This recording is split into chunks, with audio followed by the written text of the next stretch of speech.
y todos nosotros queremos, ya sean trabajadores, empresarios, queremos que se reconozca lo que hacemos. Y si no hay reconocimiento, hay resentimiento. Hay resentimiento. Y en ese sentido yo creo que, por eso digo que creo que es un error, pero es un error en las empresas, pensarlo de esa manera. Pero voy ya a lo más concreto. Mira, en los años 80, en el año 80 se hace el primer acuerdo sobre previsión de inflación. Previsión de inflación, o sea, estas son cosas que se cuentan y o son áridas o parecen muy lejanas o poco importantes. Es que hasta entonces se estaba negociando los salarios sobre inflación pasada. Es decir, que si habías tenido el 28% de inflación, que lo hubo, se planteaba la reivindicación sobre el 28%, si era del 78 para el 79. Y ahí fue una de las grandes discrepancias que tuvimos con Comisiones Obreras, porque nosotros decidimos negociar sobre inflación, digamos sobre previsión de inflación. Te comprometes, como recomendaban los economistas, claro, sobre previsión de inflación, con una cláusula tal. Es que si no, no para la inflación nunca, ¿no? Todo eso. Claro, es una retroalimentación criminal, que además se te está comiendo incluso el esfuerzo que hacen, o el esfuerzo de la universidad para incrementar los salarios. Bueno, ahí se incorporó la reducción de jornada, 126 horas anuales, y se introdujo como elemento de flexibilidad la jornada en cómputo anual. La jornada en cómputo anual, si no estoy, bueno, puedo estar desfasado en cuanto a información. En Francia todavía no hay cómputo anual de la jornada, que te da flexibilidad.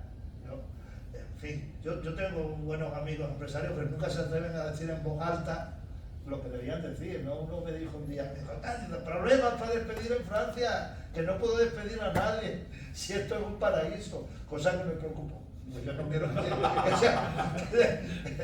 entonces, introducimos la reducción de jornada, introducimos una cláusula sobre productividad y otra cláusula de asentismo. Las de productividad y asentismo se quedaron inéditas.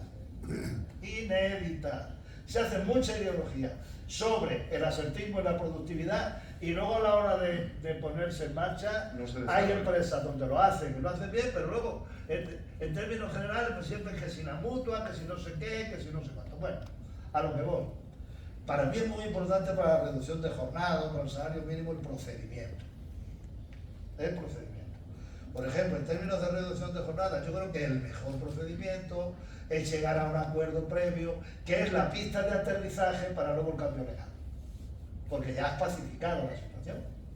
En el año 83, la primera reducción de jornada fue 80, 81, 82. Y en el año 83 llegamos a un acuerdo ya con comisiones y se produjo otra reducción de jornada que luego se consagra en el cambio legal. Yo, por lo tanto, creo que tiene mucha importancia el procedimiento, pero he dicho esto. Los sindicatos hacen bien de criticarlo. Yo estaba hace poco, todavía no sé por qué, y lo agradezco mucho. Estoy en un curso de liderazgo público de la COE. Voy una vez, una hora, en fin, son de instituciones públicas, los presidentes de la Diputación, concejales, de todos los partidos políticos. Y entonces el otro día, pues tuvimos la oportunidad de hablar de esto. Digo, yo soy secretario general de la UGT, y yo lo acepto, ¿cómo no lo voy a aceptar? Y le dije al presidente de la COE, que estaba conmigo, tuvo la deferencia, le dije, es lo mismo que si a vosotros ya lo han hecho 2 veces, os bajan 5 puntos las cotizaciones a la seguridad social. A nadie le amarga un dulce, ¿no? Que ya se lo oí yo a alguien. Entendeme. Lo que pasa es que hay una intromisión de una institución pública, que es el gobierno, en el diálogo social. Entonces, claro, te coloca en una situación, tú vas a decir que no, yo digo que sí con entusiasmo, para que quede claro. Pero es que, claro, incluso el señor Garamendi dijo, claro, Cádiz, los mismos si nos dicen que van a dejarse los patateros el coste del despido, ¿cómo vamos a decir que no? ¿Entiendes? El problema es que en España, en relación con el diálogo social, tenemos una tradición de intromisiones de las administraciones. Y puedo poner un ejemplo de cómo comportarse de manera distinta. Aquí vino un día la señora Merkel, vino en el 2011, luego creo que vino en el 2012, y le hacen una pregunta en televisión española, pero fue lo que menos se reprodujo. Yo vi en la entrevista, porque teníamos un follón sobre la reforma de la negociación colectiva que generó una huelga. Entonces le pregunta, ¿qué le parece a usted? ¿Usted qué cree que hay que hacer en esto del mercado laboral, hacer una reforma laboral? Y la contestación de la señora Merkel fue: yo de ese tema no quiero saber nada. Eso lo hacen los sindicatos y las patronales. Bueno, he dicho por qué el mercado de trabajo es diferente a cualquier otra mercancía, ¿no? No se puede comparar, y luego el diálogo social es una negociación de un equilibrio muy inestable, ¿no? Es un milagro que funcione. De hecho, funciona en muy pocos países.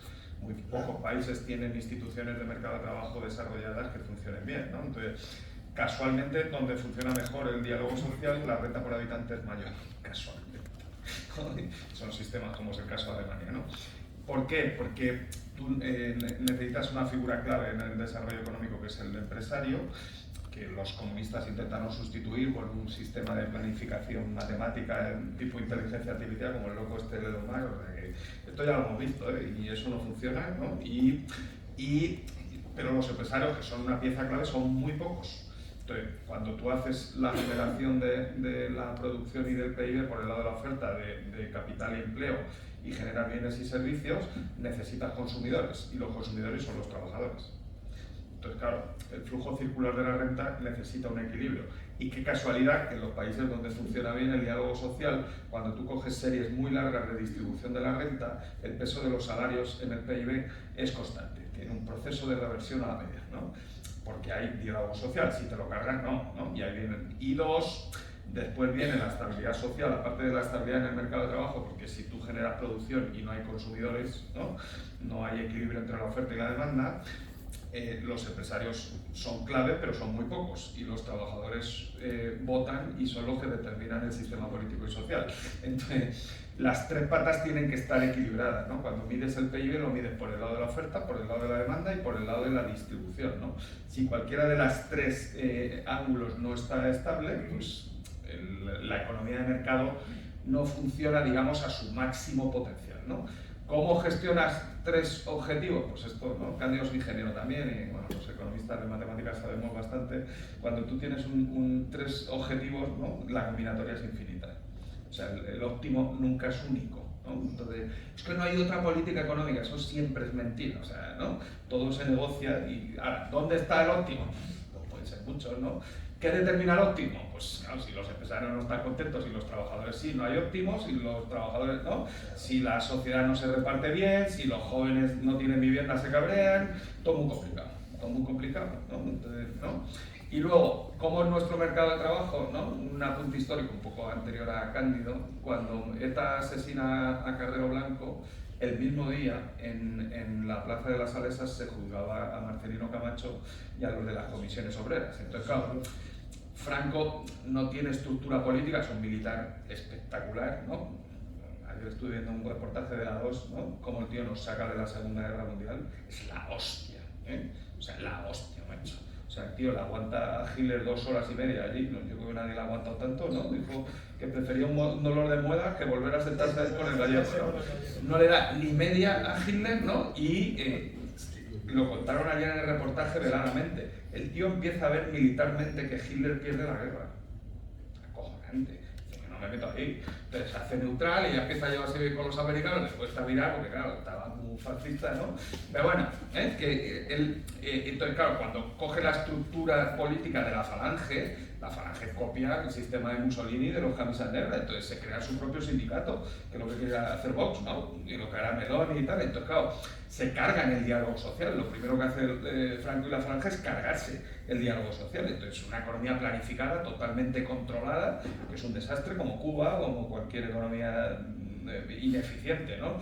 Entonces, cuando llega, los sindicatos en la clandestinidad se mantienen, pero por ejemplo no había estructura de COE y de patronal. Entonces la tuvieron que crear en el 78. A Ferrer Salá le dijeron, venga, ¿no? Le dijo Suárez, tú que eres amiguete, montame la COE. Se la inventaron, o sea, no. Entonces, claro, tiene más mérito, Cándido. Es que nosotros creamos las instituciones. Yo creo que lo que había era el deseo de reconciliación y de no volver a la guerra y la necesidad de llegar al consenso, ¿no? O sea, tú no querías volver a los 40 años anteriores y dije, mira, vamos a llevarnos bien porque, ¿no? Que eso ahora no lo hay, ¿no? No tenemos esa, ahora ya como somos ricos o pensamos que somos ricos, ¿no? Es maravilloso, pero bueno. ¿Cómo es nuestro mercado de trabajo? Pues yo creo, y bueno, Cándido ha estado ahí, no va a coincidir, pero bueno, a los economistas no nos gusta nada el mercado de trabajo español, pero nada es nada. O sea, lo cambiaríamos entero, claro, no, ahora no va a pasar y no va a poder ser. Nosotros hemos hecho una transición a la máxima flexibilidad que permitía el modelo anterior, como ha dicho Cándido, pero por ejemplo, ¿no? No tiene ningún sentido que cuando despidas a un trabajador en una pyme, ¿no? Tengas un coste de despido y que normalmente lo hagas en medio de una crisis, ¿no? Cuando hay más problemas de ingresos y de margen, y consumas todos los recursos que deberías tener para invertir y crear nuevo empleo y salir de la crisis en despedir a los anteriores. Entonces, a nosotros nos gustan modelos no con coste de despido cero, ¿no? Salvo los suecos que son raros, no hay otro país. Nos gustan modelos con coste de despidos bajos y luego con políticas activas de empleo donde al trabajador le ayudas a retornar al mercado de trabajo y a tener una renta digna y un salario digno, ¿no? Para nosotros son la flexibilidad, ¿no? Son modelos que funcionan mejor. En los países que tienen esos modelos la renta por habitante es mayor. ¿Cómo cambia eso aquí? Es imposible.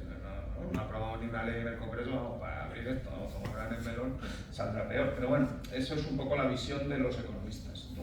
Bueno, ahí quería solamente decir una cosa. Nosotros somos partidarios de la flexibilidad. Somos partidarios de la flexibilidad. La flexibilidad se implantó por un gobierno metiendo pasta, mucha pasta, y aprovechando un ciclo económico favorable. Luego hay otro elemento. En Dinamarca es uno de los exponentes de la flexibilidad.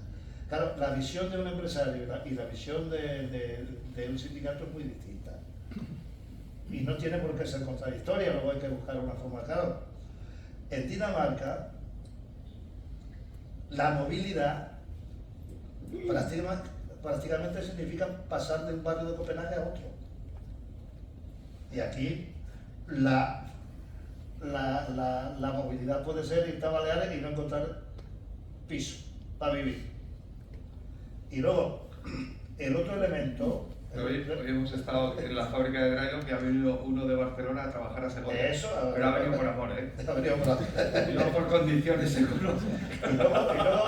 Y luego hay otro Se ha hecho una novia elemento... en Segovia. Y luego hay otro elemento muy que hay... bonito, ha sido muy emotivo. José Carlos, que te digo, también para que se haga un esfuerzo de entender también las posiciones sindicales. En Dinamarca, a un trabajador lo sacan de la industria y no tiene ningún drama. Porque pasa servicio y a lo mejor cobra menos, seguro. Pero a lo mejor cobra un 4% menos. ¿Qué ha pasado en Alemania? En Alemania, Alternativa por Alemania ha tenido como uno de los elementos de enganche el hecho de que la situación de crisis en la industria de Alemania ha provocado que trabajadores tengan que salir del sector industrial y han pasado al sector servicio. Y la diferencia es de un 30% de salario.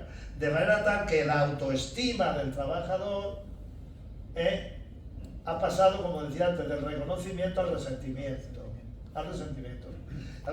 Que esos son temas, yo soy de los que opino, ¿no? Que a veces a los sindicatos nos identifican como el estorbo culpable. Probablemente no es la mayoría. Pero hay gente que considera, primero, que somos un estorbo, el mejor medio ambiente de la atmósfera libre de sindicatos, como decía Thatcher, y luego en cualquier caso somos culpables. Somos culpables de paro, somos culpables de la baja calificación de los trabajadores, somos culpables de no sé qué, somos culpables de... No, ese es un problema del conjunto de la sociedad. ¿Sabes? Otro de los temas que yo veo, que sigue sin entenderse en España, que todos los asuntos están absolutamente interrelacionados. Os pongo una cifra que me llamó poderosamente la atención. Es decir, lo está desde hace poco.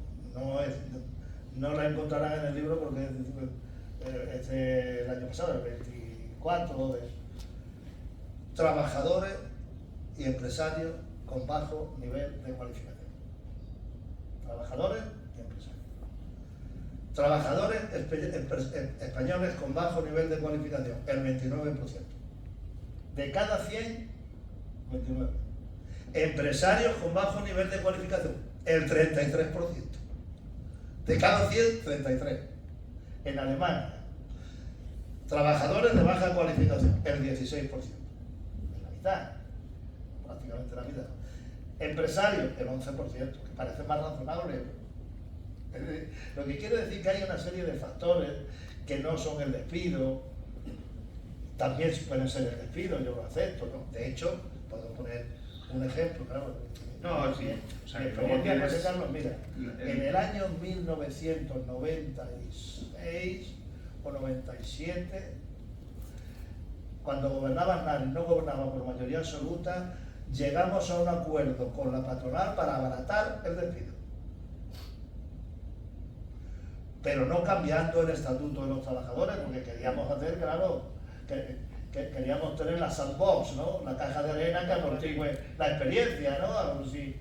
Lo que hicimos fue un contrato de fomento del empleo por 33 días. Estaban 45 días. Y ha seguido hasta hace poco. ¿Qué pasó? No funcionó.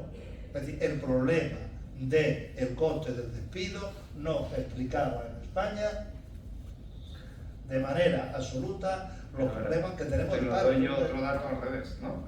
La Troika le metió a Portugal una reforma del mercado de trabajo, el coste de despido bajó a 20 días sin despido improcedente y a 10 objetivo, ¿no? Y la tasa de paro ha bajado más que en España. Bueno, o sea, está incorrelacionada la tasa de paro con el coste de despido. José Carlos, tradicionalmente Portugal, si no me falla la memoria, ha tenido unos niveles de desempleo inferiores a España. Pero que bajar lo mismo que ha tenido unos niveles. Y nosotros con coste de despido muy alto hemos tenido tasas de paro altas. Inferiores a España, pero si eso se puede meter en la costelera, yo no digo que no se meta. Lo que digo es que tienes que meter eso en la costelera, tienes que meter la formación, tienes que meter los salarios, tienes que meter el tamaño de las empresas. ¿Qué tienes que meter? Luces largas. Y empezar a caminar en una determinada situación. Mira, tú has comentado lo de yo estoy de acuerdo con una cosa que has comentado, pero lo de la economía financiera, ¿no? Hay una señora que se llama Carlota Pérez, que es una economista, que tiene una frase preciosa, ¿no? Cuando entran los inversores financieros, una cosa son las cajas y otra cosa son los inversores financieros, incluso los bancos. Entran los inversores financieros en una empresa y entonces hay un directivo de la empresa que hace este comentario. Estos señores se creen que las empresas hacen dinero. No, las empresas hacen zapatos, las empresas hacen bancos, las empresas dan un servicio de hostelería. De ahí sale el dinero.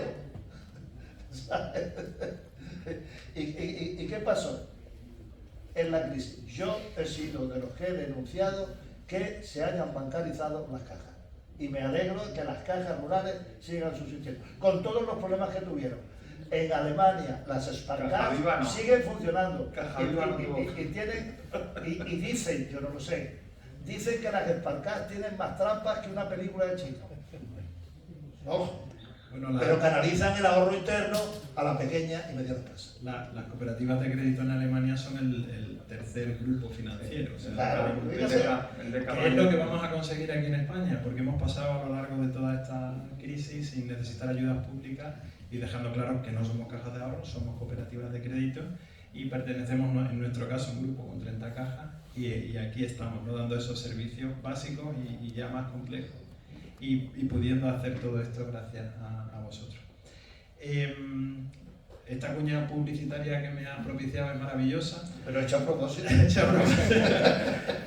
He conseguido que en algún punto disientan, no está nada mal, voy aquí. Tengo 500 temas, o sea, podríamos estar aquí 2 días, entonces ya voy como seleccionando cuáles pueden ser los más importantes, ¿no? Y sobre todo, transmitiros cosas, inquietudes de nuestros empresarios, ¿no? Que son absolutamente necesarios, igual que el diálogo social, igual que los sindicatos, igual que evidentemente los trabajadores, que lo somos todos, ¿no? La situación actual del empleo. ¿Cómo la veis? Porque hay una auténtica rareza, ¿no? O no podemos decir rareza, tú que eres el doctor. Aquí en Segovia tenemos un portal de empleo que se llama Segovia Empleo. Tenemos pleno empleo prácticamente. No encontramos mano de obra. Sin embargo, hay una bolsa de paro que siempre tenemos ahí. Nuestros empresarios están francamente preocupados porque no encuentran profesionales. ¿Qué se puede hacer? ¿O qué tenemos que hacer? ¿Dónde están las soluciones? Inmigración, contrataciones en origen. Bueno, lo hablamos el otro día que tuvimos un debate profundo con María José. A ver, España está sufriendo igual que otros países, ¿no?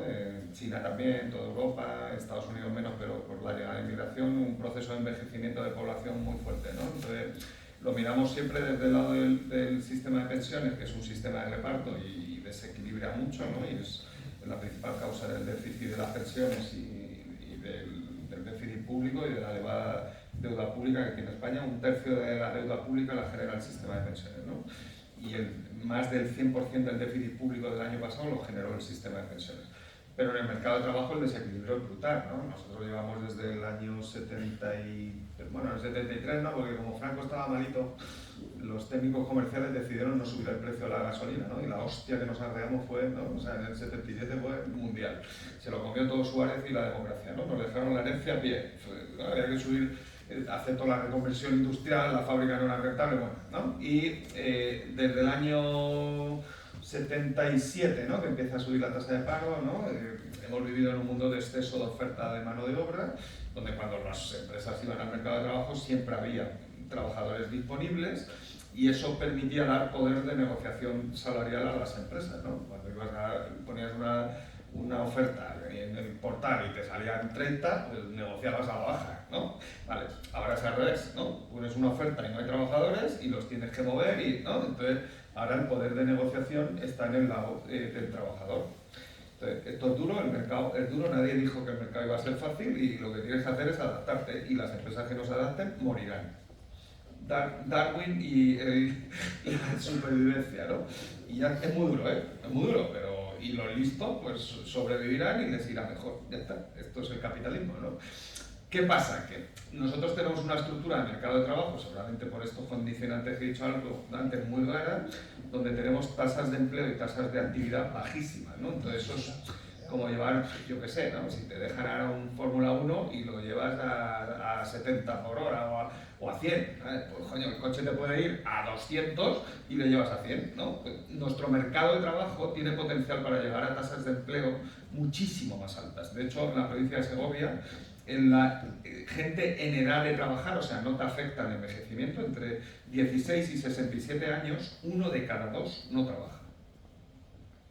Entonces, ¿qué hay que hacer? Pues animar a eso, macho, ¿no? Entonces, ¿cómo se hace eso? Pues habrá que ir a Alemania y preguntarle a la Merkel y a los empresarios allí, ¿no? Alemania, Segovia tiene una tasa de actividad cerca del 50%, Alemania el 85%. ¿Cómo lo hacen los alemanes? Pues habrá que aprender, coño, irnos allí y preguntar, ¿no? Como hacía mi abuela, que era del pueblo y la soltabas por Madrid y no se perdía nunca, ¿no? Mi abuela siempre volvía a casa, no sé, preguntando, ¿no? Cuando no sabía dónde subirse, preguntaba. Y yo creo que esa es la clave ahora mismo, ¿no? Y lo hablábamos hoy. Si tú subes la tasa de actividad y la tasa de empleo sin afectar a la tasa de paro y conseguimos, ahora hablaremos de productividad, ¿no? Aumentar la productividad y la renta por habitante, que eso lo hacemos fatal en España, ¿no? Siempre que subimos el paro, o sea, el empleo, bajamos la productividad. Y cuando llegan las crisis, las empresas han perdido competitividad y el ajuste es siempre vía empleo, ¿no? Y destrucción de empleo. Entonces, ¿cómo podemos hacer las fases expansivas del ciclo que el crecimiento del empleo, aunque sea menor, vaya acompañado de mejoras de productividad y de salarios, ¿no? Que eso no lo sabemos hacer. Y no lo estamos haciendo ahora otra vez, en esta fase cíclica de expansión, ¿no? Otra vez estamos repitiendo el patrón desde el año 60 prácticamente, ¿no? Entonces, si conseguimos eso y subimos la tasa de actividad y la tasa de empleo, pues tendremos menos déficit en el sistema de pensiones, tendremos más recaudación de impuestos, podremos pagar mejor sanidad, podremos pagar mejor educación, ¿no? Pagaremos mejor a los profesores que están fatal pagados, pagaremos mejor a los médicos y a los enfermeros, habrá menos asentismo, porque la gente estará menos cabreada, o sea, todo el desorden se ordenará, ¿no? ¿Cómo se hace eso? Pues muy complicado, No, yo no lo sé, no tengo, hay que ir uno a uno y conocerlo, ¿no? Pero vamos, yo vuelvo a repetir, ¿no? Hoy ha venido uno de Barcelona a Segovia por amor. Ha venido Pepe, que le va a hacer una entrevista a cambio ahora del periódico de Cárceres, y los nietos de Pepe quieren trabajar y se vendrían a Segovia. Así que si hay algún empresario aquí que quiere contratar, Pepe tiene dos que se vienen. Se vienen la pareja, ¿no, Pepe? Se viene el nieto y la nieta, ¿no? No hable, ¿no? Yo lo resumo en dos palabras todo lo que estáis hablando. Si me permiten, yo soy castellano-neo hasta las trancas. Yo lo que no entiendo mucho es cómo tenemos que dejar nuestra tierra cuando tenemos eminencia en Castilla y León. La mejor investigadora del mundo, Ana Fernández de Béjar. Los mejores ingenieros industriales que han salido de la escuela de Béjar, en los laboratorios Robbie, en los laboratorios Palma, no sé qué, yo compro pan, yo doy puntas con ellos. No sé por qué tenemos que dejar nuestra tierra. Yo la dejé con dolor de mi corazón y la quiero hasta las trancas. Y a Extremadura le pasa lo mismo. Todos tienen que ir a trabajar a Madrid, 8.000 kilómetros cuadrados. Si nosotros tenemos 96.400 kilómetros cuadrados, ningún castellano ronés quiere ir de su tierra. Los mejores eminencias que me han tratado mi madre de médico, uno de León, otro de Salamanca, una doctora de Ávila, las mejores eminencias tenemos en Castilla y León y nos tenemos que ir de Castilla y León, coño. Bueno, ahora hay que traerlo, Pepe, hay que traerlo. Hay que traerlo como sea. Si me permite, tenemos que continuar porque se está emitiendo el programa en directo.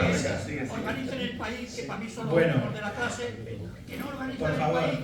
Por favor, luego tenemos tiempo para seguir hablando. De lo que decía, lo que nos estaba diciendo José Carlos, que nos calienta también al auditorio, yo creo que no nos va a quedar más remedio, ¿no?, que incrementar las tasas de actividad, ¿no? Hay aspectos demográficos que están condicionando mucho el mercado de trabajo. El 26% de los trabajadores superan los 55 años. Esto estamos hablando de un dato del 2024, con respecto al 2023 ese dato se incrementó un 10%. Y en los últimos 10 años el número de personas activas mayores de 55 años se ha disparado al 62%. Estamos hablando de 4,8 millones de personas, ¿no?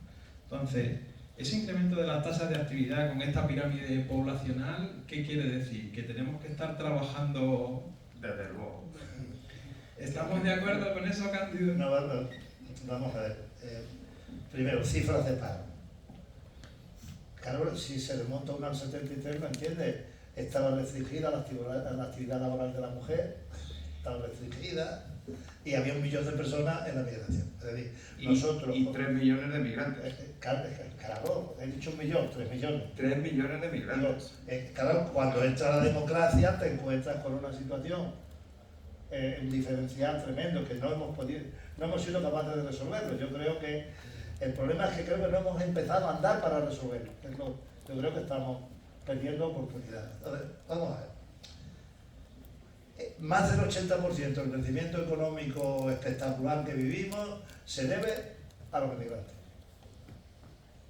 a los que han venido en estos últimos tiempos. Yo cualquier cifra que yo diga que corrija a José Carlos siempre me acogeré a la quinta enmienda. Siempre. Es decir, las mías no lo tengáis en cuenta.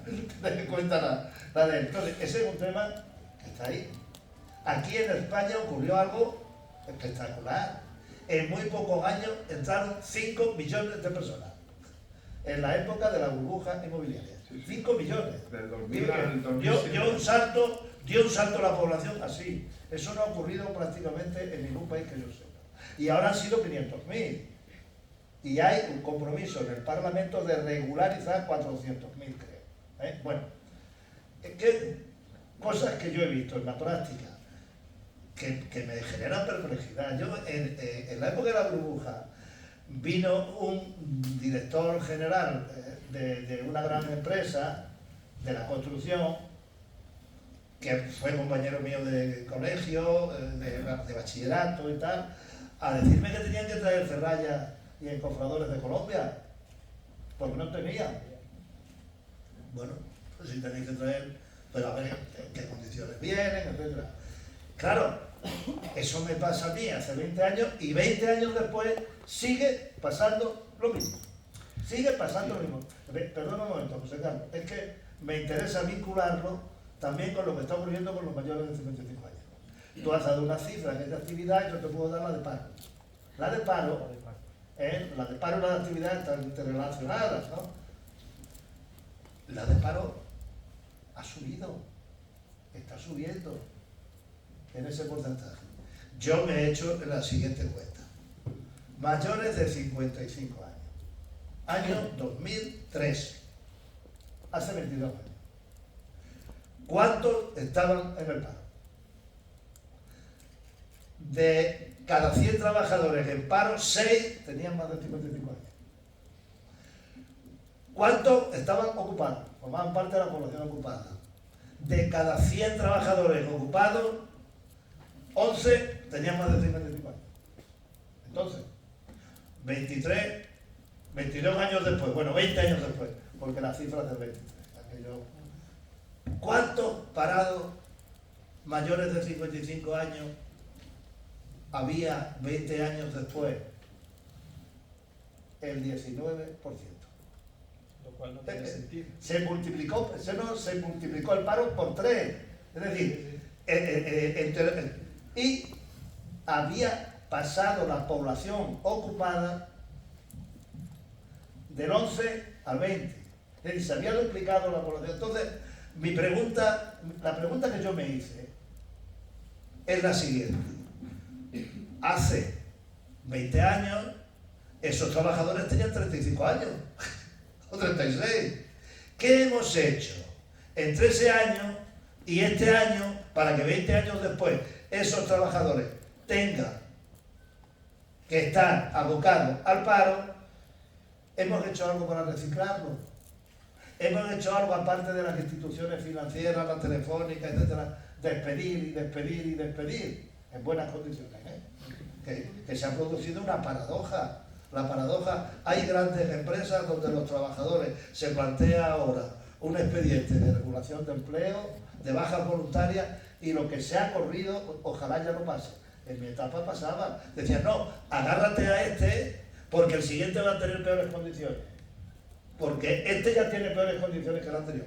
Es decir, podemos reflexionar sobre eso. Por lo que yo hablo de las luces largas, algún día tenemos que poner todo esto encima de la mesa, encauzarlo. Mira, yo ahora el sentimiento que tengo es que nos hemos encontrado, digamos, el infortunio ha tenido una parte de, digamos, de bienaventuranza para España. La COVID y la guerra de Ucrania ha provocado que la Unión Europea, a diferencia de la gran recesión, levante la mano y ponga dinero. Porque en la gran recesión lo que hizo fue ponernos el pie del cuello. Lo estamos aprovechando. Yo pregunto eso, José Carlos lo sabrá mucho mejor que yo. ¿Estamos aprovechando los fondos Next Generation? ¿Estamos aprovechándolo? No, porque no todo lo que deberíamos. No sé. Yo lo que sí sé es que incluso hemos entrado en la ambigüedad del lenguaje. Cuando yo leo que ejecutado, fondos ejecutados, y digo que hay fondos ejecutados, y depende. Para el Ministerio de Hacienda, ¿qué es ejecutado? Que se lo han pasado a las comunidades autónomas. Pero oiga, si yo no estoy preguntando eso. Hay dinero y no sé si lo estamos aprovechando. La causa principal de la época de la burbuja, desde el 98 hasta el 2007, es que nosotros cuando entramos en el euro asumimos la soberanía y el riesgo monetario de Alemania en el euro y nos bajan significativamente los tipos de interés, ¿no? Entonces, España estaba en un nivel de crecimiento superior al de Alemania y el BCE ponía tipos para Alemania muy bajos, ¿no? Y eso provocó todos los desequilibrios de la economía española entre el 98 y el 2007. Estamos otra vez igual. Los alemanes tienen una tostada mental que yo no sé cómo van a salir, ¿no? Tan mejor que nosotros, pero están tristes, ¿no? Y están deprimidos y tal. Y tienen que reconvertir buena parte de su sector industrial, que nosotros lo hicimos en los 80, y estos van ahora a una reconversión industrial muy dura, con salarios mucho más altos que nosotros. Y con peor tecnología que los chinos, ¿eh? Muy complicado, muy complicado. Y en la otra parte, nosotros con el crecimiento que ha dado el INE del cuarto trimestre, nosotros deberíamos tener tipos por encima de la Reserva Federal, que los tiene al 4,5. Deberíamos estar al 5 o al 5,5. Los tenemos al 2,5. Entonces, ¿qué pasa? No paran de dar hipotecas baratas, la gente se va a poner a comprar casas, los promotores ya se han activado porque son reptiles, o sea, la parte del hipotálamo la tenemos desde los lagartos, entonces ya han puesto nada, vamos a ganar dinero, ya otra vez no hay sueldo, es que es otra vez todo lo mismo, macho, lo mismo, no hay trabajadores, vamos a Colombia para la Serra y entonces los de mayores de 55 no ha bajado todavía a mínimo, pero la tasa de paro ha bajado a la mitad desde el año 2013, entonces todo lo que pongamos a trabajar de mayores de 55, perfecto. La inmigración, cuidado. La inmigración tiene ciclos muy rígidos, entonces cuando todo te va bien es maravilloso porque te genera PIB, cuando todo te va mal, la tasa de paro de los inmigrantes en el año 2013 llegó al 40%. 40%. Entonces no puede ser, o sea, tú tienes que tener flujos... A la de los autóctonos, ya. Claro, pero los flujos migratorios los tienes que adecuar a todo el ciclo, incluyendo la recesión, porque si solo los traes para ahora, luego ¿cómo se van? Y luego cuando no se van, tienes lío. Y cuidado, porque la crisis del 7, midiendo, estudiando bien los fenómenos migratorios y los conflictos sociales que estamos viendo en Europa, que son muy graves, muy graves. Yo estuve hace poco en Bruselas, hay 2 barrios en Bruselas donde no puedes ir. O sea, es que no va la policía por la noche. Y en Madrid ya empezamos a ver barrios muy peligrosos, que no se cuentan, pero todos los fines de semana hay algo en Madrid, en Segovia no, pero en Madrid todos los machos que ahora salen con cuchillos, joder, dice, coño, no, de verdad que es ocasional, que se han peleado entre ellos, pero dice, hostia, macho, joder, no, es que van con cuchillos a pelear, ¿verdad? De estos largos, es que salen con machetes, ¿verdad? Bueno, son pocos, vale, entonces, yo creo que el flujo migratorio lo deberías adecuar a un nivel razonable.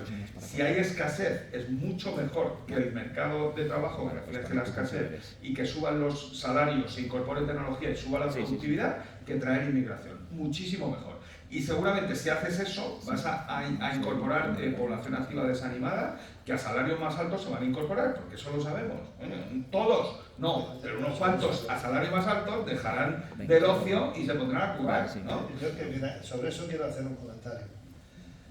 A mí me da mucho miedo que se manosee la inmigración.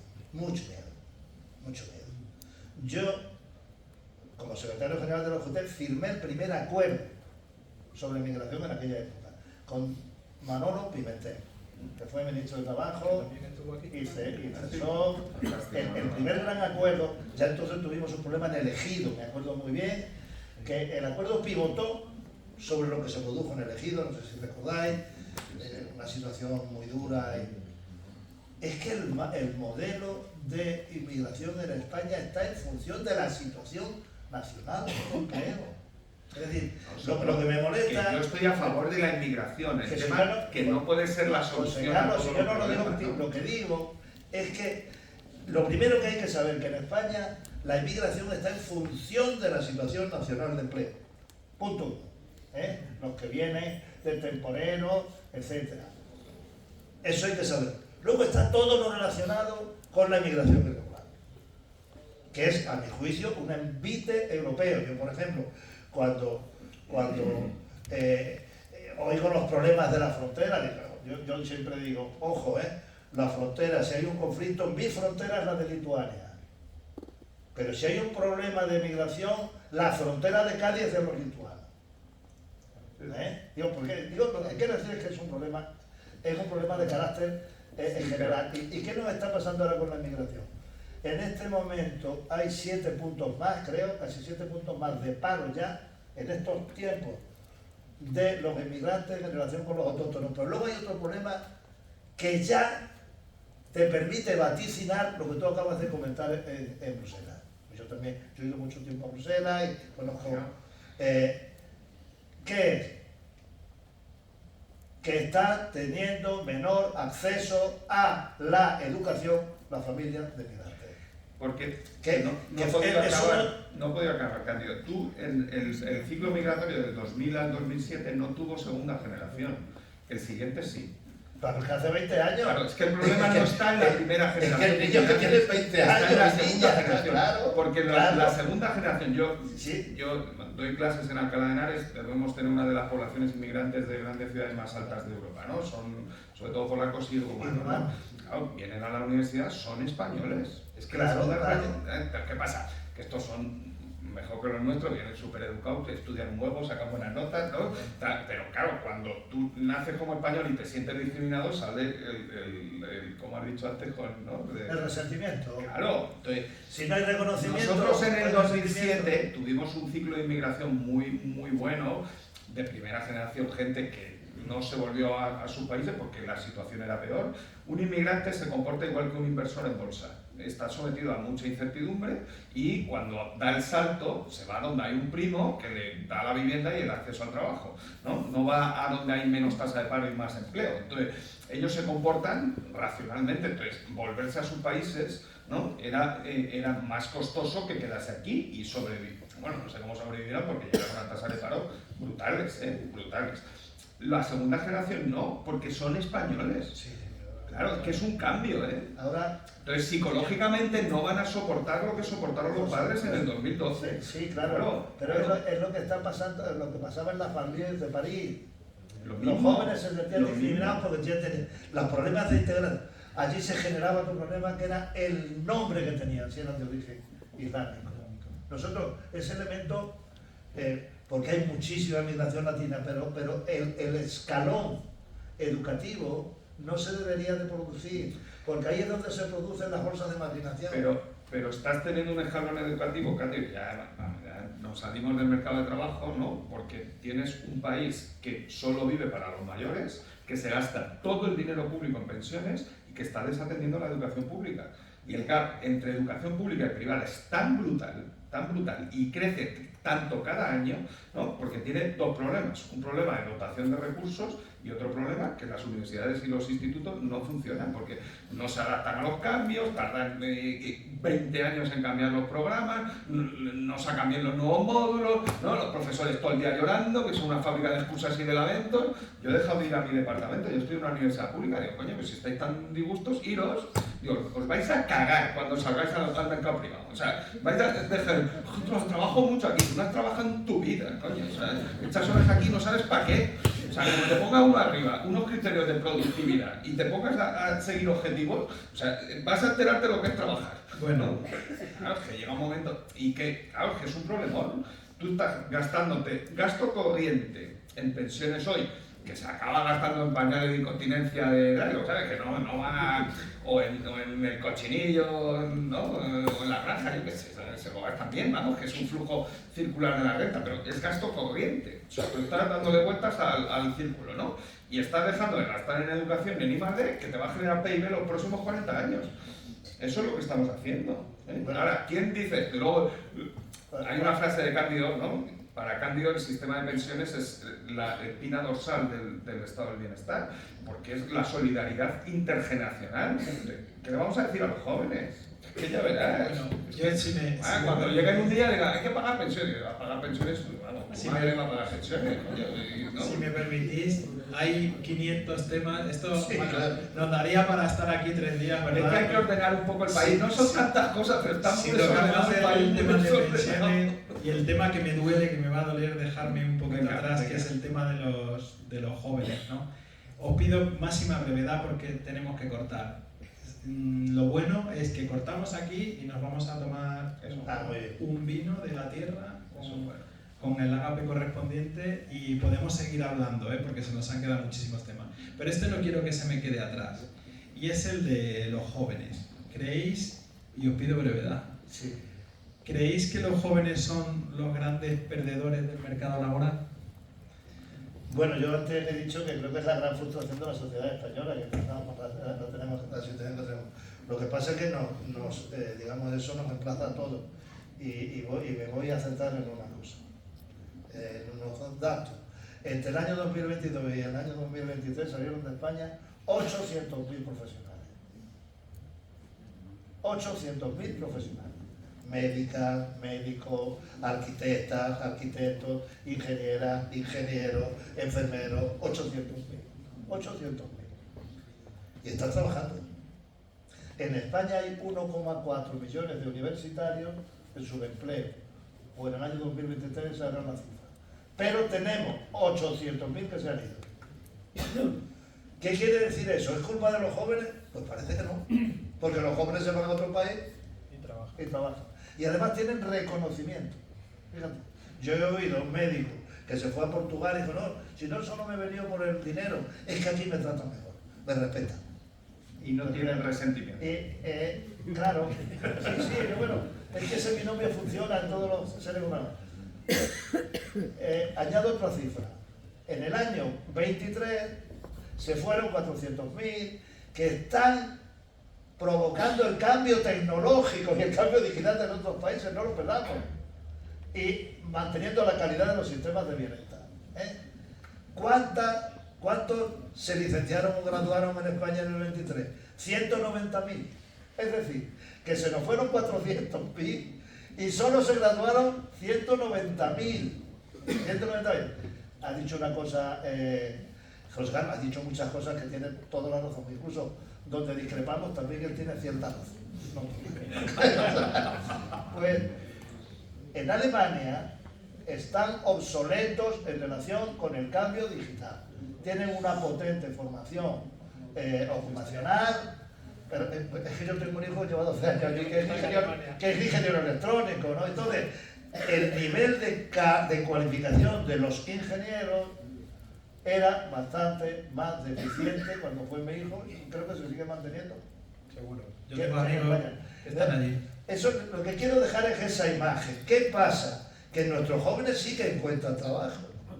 Encuentran trabajo fuera. ¿Qué está pasándonos aquí? José Carlos, 2 minutos. Ya, la crisis del 8 se solucionó con una destrucción de empleo brutal y una bajada de horas trabajadas tremenda. De hecho, estamos trabajando las mismas horas todavía que en el 2007, no ha habido avance en horas, ¿no? ¿Y dónde se produjo el ajuste? Nosotros teníamos un déficit exterior de 10 puntos de PIB y no podíamos devaluar el tipo de cambio, que es lo que habíamos hecho con la peseta toda la vida, generando inflación y empobreciéndonos, digamos, desordenadamente sin enterarnos, ¿no? Te empobrecías, te bajaban los salarios en dólares y no te enterabas, pero eras más pobre, ¿no? Que es lo que hacían las devaluaciones, ¿no? Hicimos la devaluación salarial y se hizo con los nuevos entrantes en el mercado de trabajo. El que entraba en el mercado de trabajo en el 2013 tenía un salario medio 30% inferior al del 2007 y se lo comieron todos los jóvenes, todos, los de los millennials. Ahora vienen los Z, se han comido la pandemia, ahora está mejor. Yo creo que van a tener pleno empleo, ¿no? Y el otro día tuve una charla en la universidad que estaba mi hija, que está en segundo de bachillerato, y vino con los colegios allí y les di una charla y digo, mira, vais a tener pleno empleo, digo, lo que tenéis que hacer es ganar mucha pasta para pagarme a mí una buena pensión, porque si no, que... ¿no? Oye, no solo a ti. Bueno, a mí era yo el que hablaba, joder, cambio, te digo, claro, ¿dónde te la juegas ahí? ¿En dónde les pones a trabajar? ¿En qué tipo de empresas? ¿En qué tipo de sectores? Para generar productividad y salarios altos. Mi punto con la inmigración es que si tú desplazas la oferta de trabajo trayendo inmigración de baja cualificación para trabajar en puestos de restauración y de hostelería y de turismo con baja productividad y salarios bajos, no va a haber pensiones. ¿Vale? No sale. Y dos, hay un problema con la vivienda enorme, que se va a resolver. Yo que yo trabajé con arquitectos y claro, o sea, no sé, o sea, yo nací en la Operación Chamartín en Madrid. O sea, yo me he criado en la Operación Chamartín, en Fuencarral Pueblo, ¿no? Yo llevo 50 años de mi vida diciendo que la Operación Chamartín va a subir el precio de las casas en Fuencarral y no ha pasado, ¿no? Entonces, claro, o sea, algo tienes que hacer con el suelo. Y dos, hay una solución que la van a resolver los bancos y el sector asegurador que se llama hipoteca inversa, ¿no?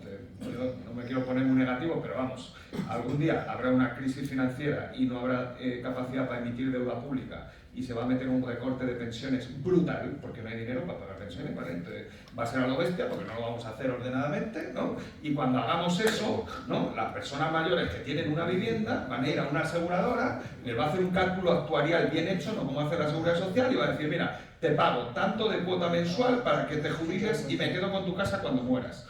eso es un mercado bien organizado en Holanda, en Bélgica, y eso es lo que va a pasar en los próximos 30 años.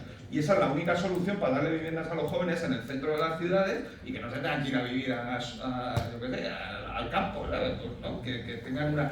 Y si hacemos esas dos cosas, ¿no? Pues nos pagarán pensión. Si no, nos quedaremos sin pensión, coño, porque no nos van a pagar. No, yo quería decir simplemente dos cosas. Una, para el año 2000, un gabinete de economistas de una gran entidad financiera española predijo la quiebra del sistema de pensiones. Y fue el primer año en el que hubo superávit. Simplemente quiero dejar eso. Y luego lo otro, simplemente lo otro para... yo creo que en relación con la vivienda habría que incorporar, no exclusivamente, pero otra cosa. ¿Por qué hay problemas de vivienda, sobre todo en 10 grandes ciudades? Porque tienen empleo o porque la gente se divorcia mucho, no lo sé. Seguro que porque se divorcia la gente también tiene que... Y tenemos 3 millones de viviendas vacías fuera. ¿Por qué no aprovechamos el cambio digital, la transformación verde, para desplazar, estimular el empleo en zonas donde hay viviendas vacías? Aquí estaremos encantados. Hombre, por eso lo digo. Otra que te deja A Cantalejo. Me las dejan ahora que ya tenemos que Aquí en la zona rural de Cádiz tiene un problema, que se come fatal. O sea, cocinan fatal, te tratan fatal. Por eso cuando llega allí la gente luego no se Oye, el otro día me fui el fin de semana a Cantalejo a ver las hoces y los buitres allí con un tío que tiene lobos y bisontes, una cosa espectacular. Hay bisontes en Cantalejo, tío, espectacular. Y ya volvemos de ver, o sea, los buitres los vi a 10 metros posados en una buitrera allí. Yo no había visto nada igual en mi vida, O sea, un lobo que tiene el tío bisonte y tal, y ya llegamos, bueno, vamos a tomar algo y llegamos a Cantalejo, en un sitio allí, en un restaurante, y dijeron que hay feria de abril, un tinglado, hasta las 3 de la mañana allí tomando copas, digo, está haciendo pues méritos, coño, esto lo... Llamé a la de turismo, ¿cómo se llama? La que vino el día de la última. Digo, oye, niña, ponte a promocionar esto, joder, ¿no? Oye, a ver si en Cantalejo estuviste aquí en Cantillana, que bueno, en Sevilla. Llegué a la casa hasta el hotel, salí a la tarde de la discoteca. No, lo vamos a hacer. Tremendo. Oye, no, y había, bueno, tres gitanillos súper simpáticos. Digo, ¿de dónde sois? De Jerez. Dice, no, somos de Arévalo. Digo, joder, digo, coño, ya no le puedes pedir más a la vida, coño. Pues ahora una feria de abril con unos de Arévalo. Allí tocando una zambomba auténtica, Cándido. Esto que cuenta no es En broma. Cantalejo. Esto es la globalización. Esto que cuenta no es broma, porque yo estaba a la 1 de la mañana en mi casa y entré a un mensaje de José Carlos y decir, estoy en la fiesta de San Lorenzo, ¿te vienes? Para disfrutar. Por Dios, que de Segovia soy yo. Yo estoy ya para generar productividad a los terceros, ya no para mí, para otros. La última foto que vi de él era disfrazada en carnaval, creo que en Berín. Bueno, nos estamos desmadrando ya. Va llegando el momento de que podamos hablar individualmente, de despedirnos también de todos vosotros. Con este fuerte aplauso que les vamos a dar a nuestros queridos pacientes.